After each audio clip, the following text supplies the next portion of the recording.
আসসালামু আলাইকুম। আজকের রেসিপি লিচু ভর্তা। আর এই লিচু ভর্তাটা খেতে কিন্তু অনেক মজা। লিচু ভর্তা করার জন্য এখানে আমি 10 পিস লিচু নিয়েছি। লিচুগুলা একে একে করে ছুলে নিচ্ছি।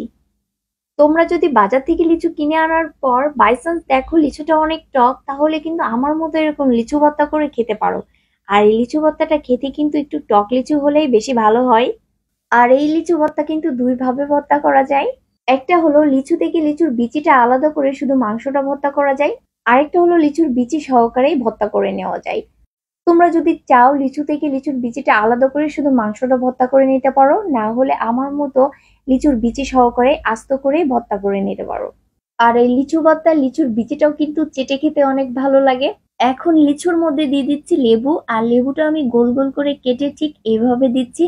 আর এই লিচুর মধ্যে কিন্তু কোনো প্রকারের লেবুর রস দিব না, ঠিক এইভাবে করে দিব। আমি এখানে কাগজি লেবু নিয়েছি। পার্সোনালি আমার কাছে কাগজি লেবুর ঘ্রাণটা অনেক ভালো লাগে। তোমরা তোমাদের পছন্দ মতো লেবু এখানে দিতে পারো। আরো দিচ্ছি লেবুর পাতা, আর এই লেবুর পাতাটা কিন্তু তোমরা অবশ্যই দেওয়ার চেষ্টা করবা। আরো দিচ্ছি চিলি ফ্লেক্স, আর এই চিলি ফ্লেক্সটা কিন্তু আমি বাসায় তৈরি করেছি। আর দিচ্ছি বিট লবণ আর লবণ।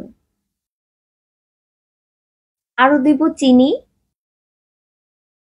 আর লাস্টে দিব 1 চা চামচের মতো কাসুন্দি।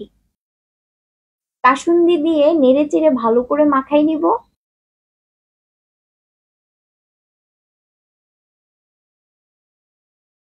এই তো হয়ে গেল লিচু মাখা বা ভর্তা, যেটাই বলো না কেন, এটা খেতে কিন্তু অনেক মজা।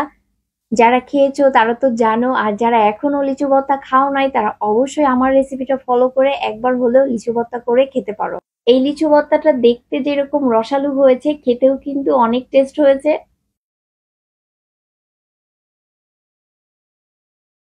আশা করি আজকের লিচু ভর্তার রেসিপিটা তোমাদের কাছে ভালো লেগেছে। ভালো লাগলে চ্যানেলটা সাবস্ক্রাইব করে পেজটা ফলো দিয়ে দিও। তোমরা সবাই ভালো থেকো।